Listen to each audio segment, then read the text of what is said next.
How you guys doing? Mrsurviveall here. Today I'm going to be showing you guys how to make a survival candle. Survival candles are great because, let's say it comes down to the case where you want to save the batteries in your flashlights, or, worst case scenario, you run out of those batteries. What are you supposed to do? Thousands of years ago, our ancestors used flames from fires or candles. So what I have right here, this is a store-bought survival candle. As you see, it's small, weighs 100 grams, so it's lightweight, it's one wicked, and this right here is 24 hours of light. Now, like I said before, if you can make something, it's always better because it's pretty much free. The first thing you're going to need is a container. You can stop by your local Goodwill, or you can just pick something up that you're not using in your house. A lot of the times you can pick things up around your house that you can do so much with that you may not have thought of. Right here, as you see this is a fossil container used to hold a watch, so you see the amount of space that's in here. I stopped by the Goodwill, and this cost me 76 cents. So not even $1. It was a great price. And they have all other sorts of different containers, all sizes, anything. Next that you're going to need is a wick. The wicks will be able to support in there, and whenever it's all set together, you'll be able to see how it comes out. Super glue to hold the wicks in place. And then wax. What I'm going to be using for wax for my survival candle is unscented tea light. It's better to have something that's unscented because whenever you're out in the bush, that scent from the candle will soak up into your clothes. And let's say you're trying to catch some game, you go out and you set the traps. If you go out and you set the traps and you smell like human or something that's not natural out in the woods, what are they going to do? They're going to try to stay away from it. You don't necessarily have to get some tea light candles. See, this whole bag right here cost me $3. I'm not even going to use all of this for that, so it's going to last me far much longer, let's say if I want to make some more in the future. But what you can do is you can use candles that you have lying around your house that let's say you don't use, or candles that the container on the outside, the glass is broken, something that you just have laying around. Alright, I'm going to step aside and show you guys how to make this. Alright guys, what I've done here is I set everything up now. Now, what I did was I took the tea light candles out of the containers and I put them in a tin can.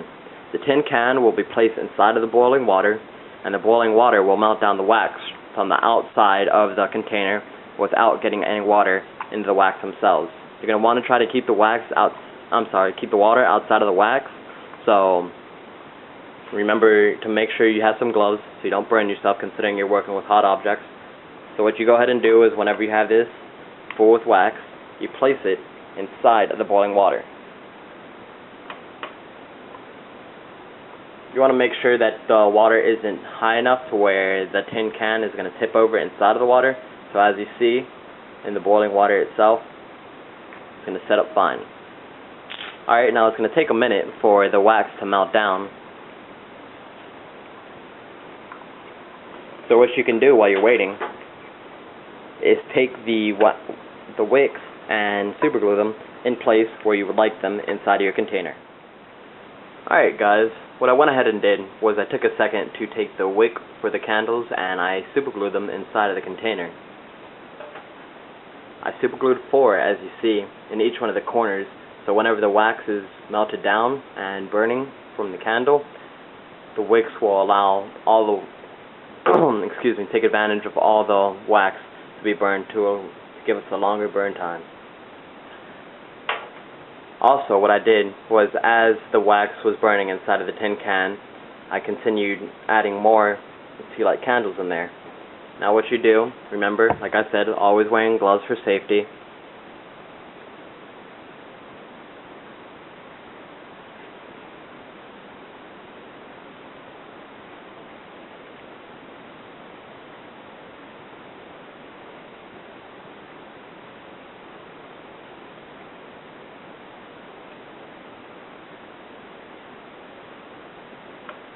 You take the melted down wax and you put it inside of the container. Now what that did was that left the tin can empty, so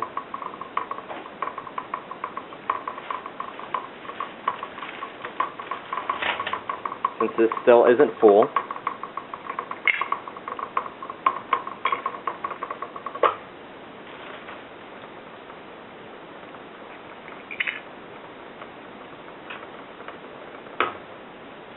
you add some more tea light candles to it.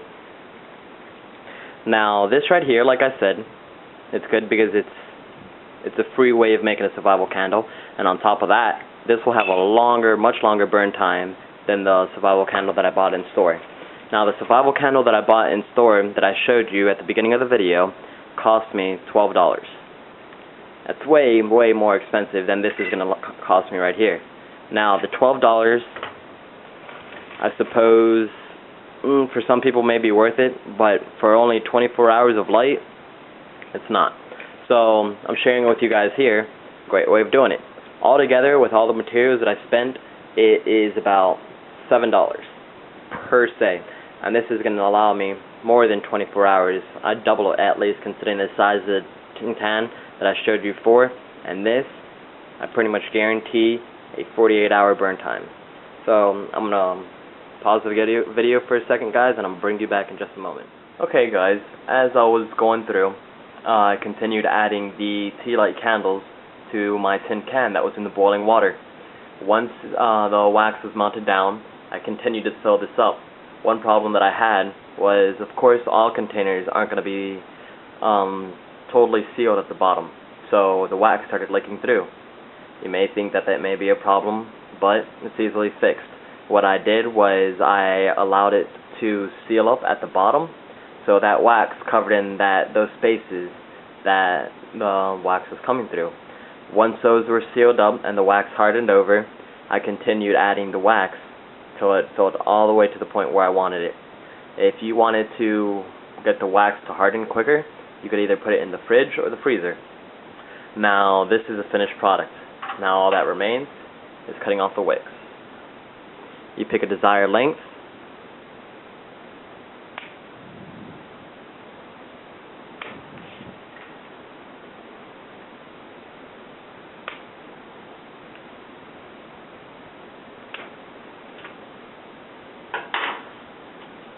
Alright, now this is what you have left over.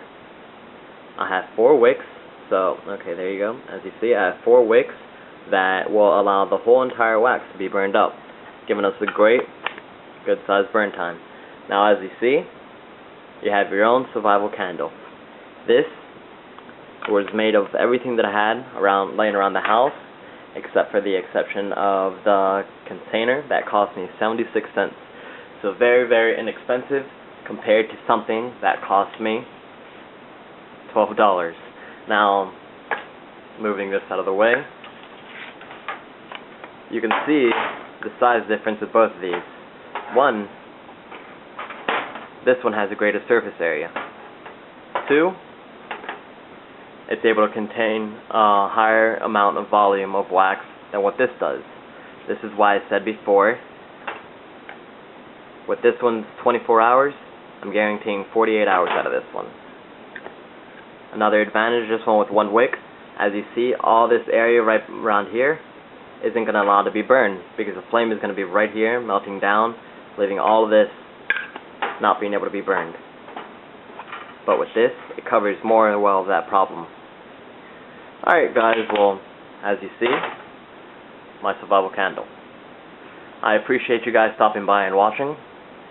Hopefully you guys enjoyed the video. God bless. Bye now.